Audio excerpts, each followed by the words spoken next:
নমস্কার আমার সকল ফেসবুক বন্ধুরা। আজকে তোমাদেরকে নিয়ে যাব বহরমপুরের ঠিক কাশিমবাজারে অবস্থিত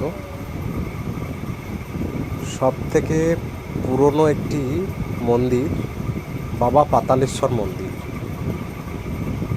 এটা হচ্ছে আমাদের পাতালেশ্বর মন্দিরের গেট। গেটের ভেতর দিয়ে আমরা ভেতরে প্রবেশ করলাম। এখন শ্রাবণ মাস চলছে। শ্রাবণ মাসের প্রত্যেকটা সোমবার এক মাস এখন এই মন্দিরে প্রত্যেক দিন সকালবেলায় অনেক পুণ্যার্থী অনেক দূর থেকে আসে বাবা ভোলানাথের মাথায় জল ঢালতে। এবং এখানে এক মাস ধরে ছোট ছোট অনুষ্ঠানেরও আয়োজন করা হয়। এই যে ভেতর দিকটায় আমরা প্রবেশ করলাম, প্রথমেই ভেতরে একটা অনেক বড় বট গাছ আছে। বট গাছের ঠিক পিছনেই বাবা ভোলানাথের মন্দির। এই যে বন্ধুরা তোমরা দেখতে পাচ্ছ, এটা হচ্ছে পাতালেশ্বরের শিব মন্দির। আমরা ঠিক উষ্ণ সন্ধেবেলায় গেছিলাম, এই জন্য একটু অন্ধকার দেখাচ্ছে। এটা হচ্ছে আমাদের বাবা পাতালেশ্বরের শিব মন্দির।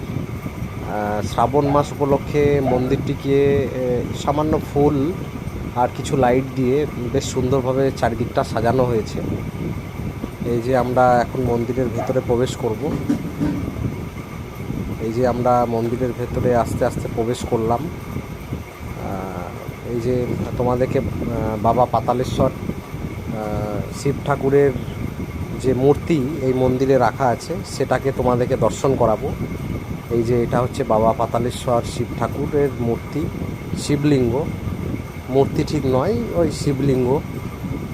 এই যে আমরা একটু প্রণামও করে নিলাম মন্দিরের ভেতরে ঢুকে। বাবা ভোলানাথের সামনে একটু প্রে করে নিলাম।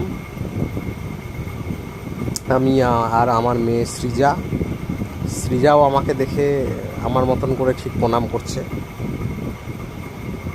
এই যে এটা হচ্ছে বাবা ভোলানাথের, বাবা পাতালেশ্বরের শিবলিঙ্গ, যেটা মাথায় প্রচুর পুণ্যার্থী আসে এই শ্রাবণ মাসে বাবা পাতালেশ্বরের মাথায় জল ঢালতে। আর এটি অনেক পুরনো মন্দির। মন্দিরটিকে এখন সংস্কার করে খুব সুন্দরভাবে চারিদিকটা সাজিয়ে গুছিয়ে বেশ নির্মাণ করা হয়েছে। আর মন্দিরের পাশ দিয়েই বয়ে গেছে আমাদের অনেক পুরনো একটি নামকরা ছোট্ট বিল টাইপ